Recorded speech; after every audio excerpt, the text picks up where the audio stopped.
Is he Hispanic?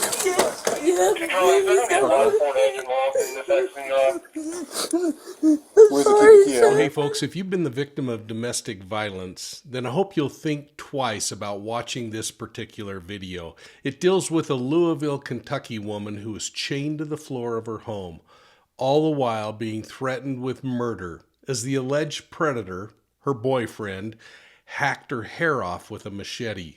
Now don't miss this amazing rescue by police after neighbors called in the crime.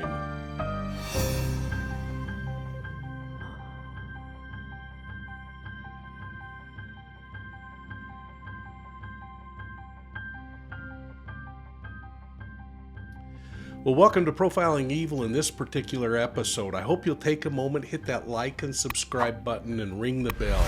Make sure you're sharing Profiling Evil with all your friends. And please consider donating to Profiling Evil. It helps us pay the bills and keep videos like this coming out. Now, a Louisville, Kentucky woman was chained to the floor of her home for 2 days.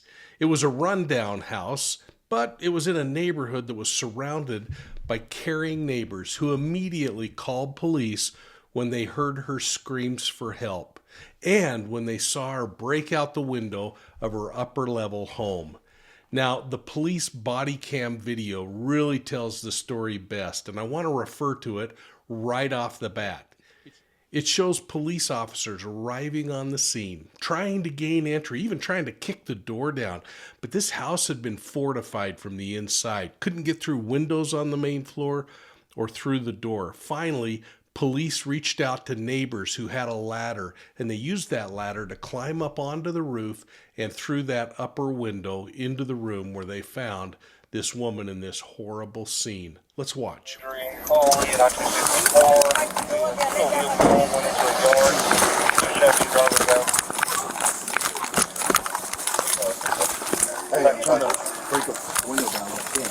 Put the door down? Yeah. I got a bunch of loose. Oh, shit. That was hard. Look at that boy. Which window she kick out?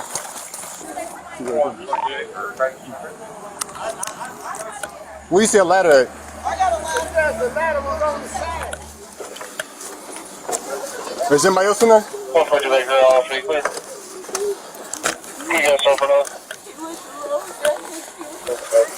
He did what? Is he Hispanic?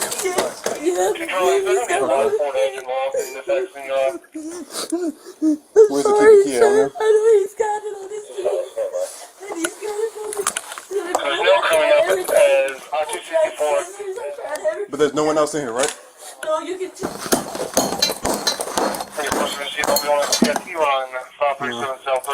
Here we go. Thank you so much.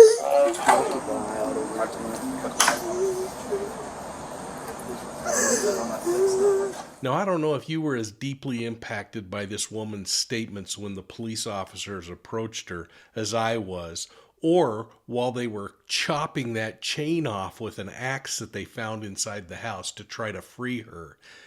Even if you saw the firefighters having to use those huge bolt cutters to cut the chain off her neck out front of the house. I mean, it is absolutely heartbreaking to witness her complete exhaustion and her compliance, which is really proof of how seemingly strong people can really be reduced to absolute compliance over time, as was found in this particular case.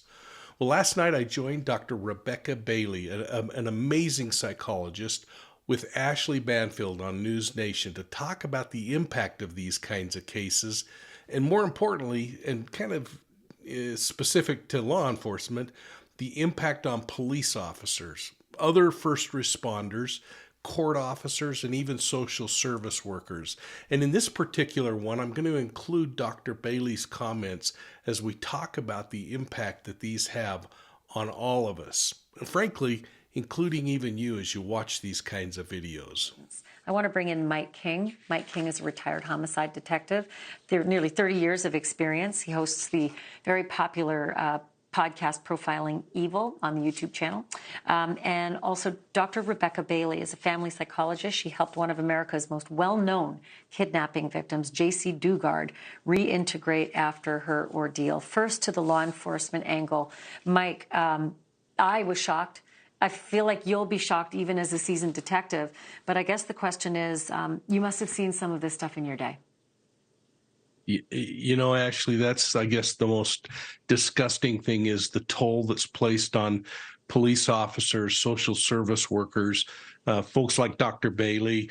These are traumatic incidents, and you cannot go into them without reflecting on your own personal circumstances, whether it's a child sexual assault and thinking, holy cow, I've got an 8-year-old child at home that looks just like this kid, maturity-wise and everything else.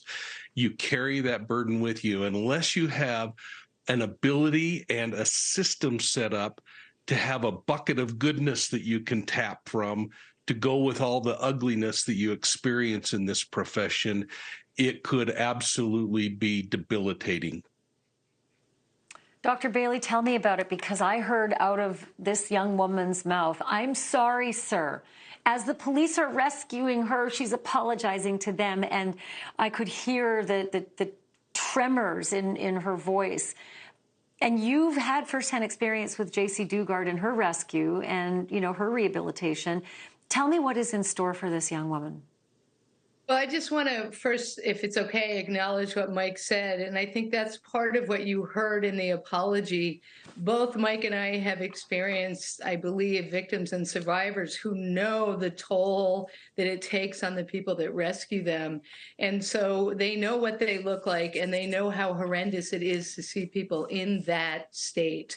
So that's one piece. When someone says, "I'm sorry," when they're being rescued, it's not the first time we've heard that.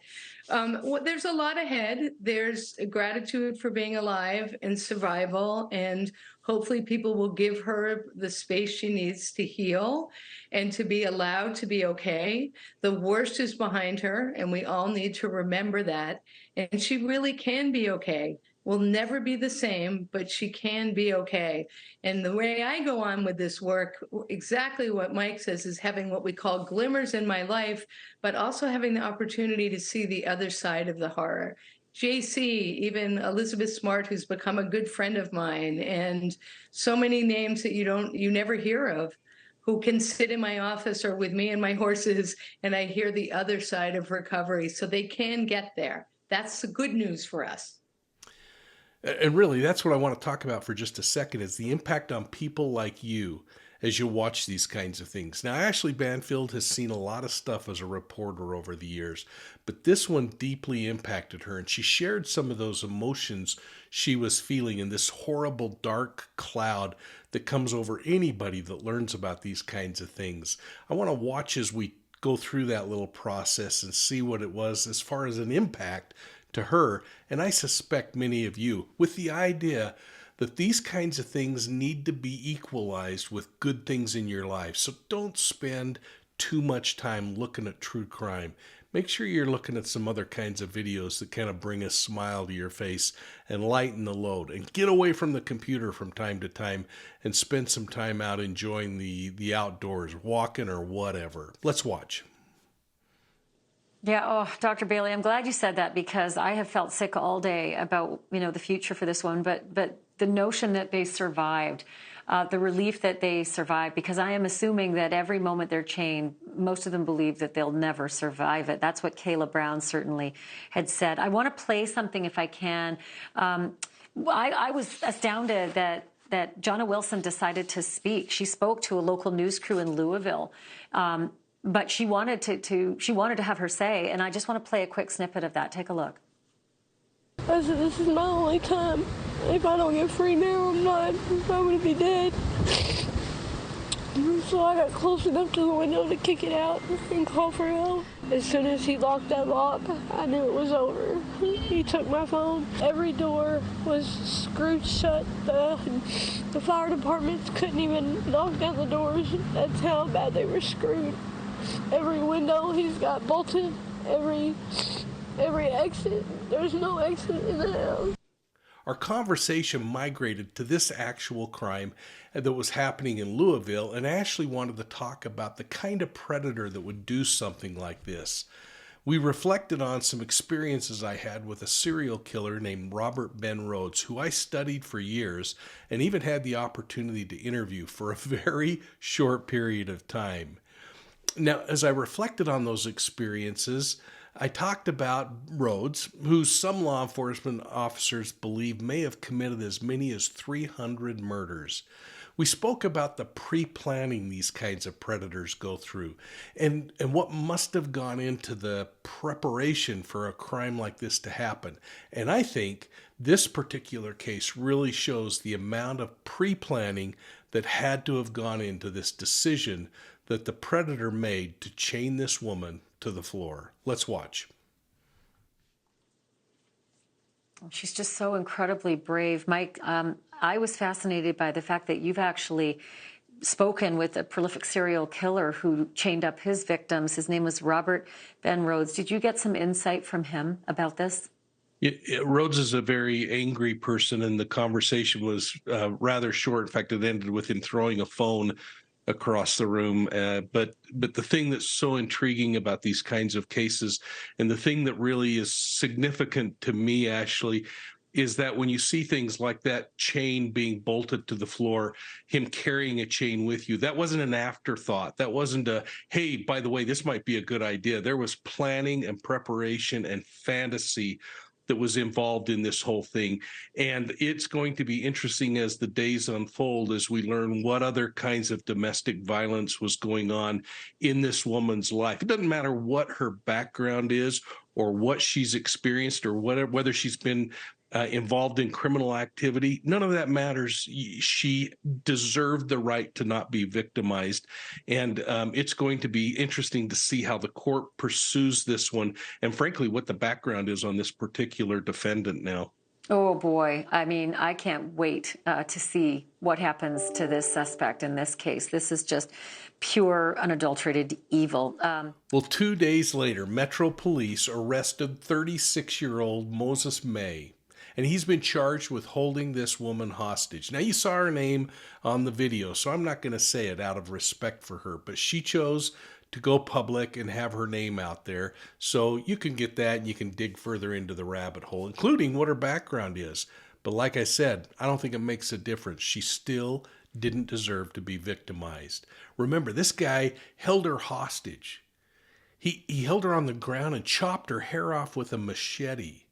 He forced her to strip, according to her accounts, and of course he was threatening her with murder over the 2-day period of time in which he held her hostage and violently assaulted her. Now, his formal charges are going to be kidnapping, intimidating a participant in a legal process, intimidating a witness, wanton endangerment, assault, terroristic threat, and harassment. His bail, it's set at $100,000, and for now, this guy is sitting in jail awaiting his court appearance, which is scheduled for August 28th, 4 days from now. And here's one thing that I can leave you that I'm absolutely sure of.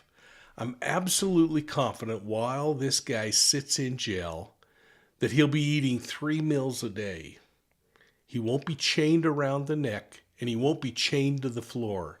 And he won't be assaulted or stripped or beaten or humiliated or terrorized.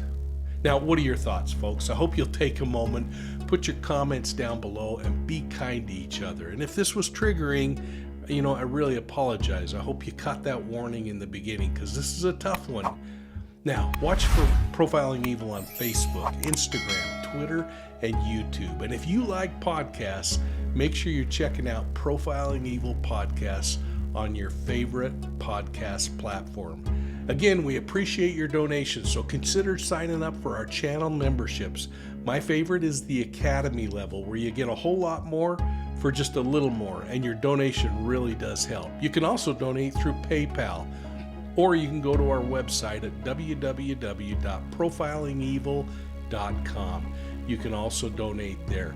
Thanks so much for your support, and we'll see you soon at the next crime scene.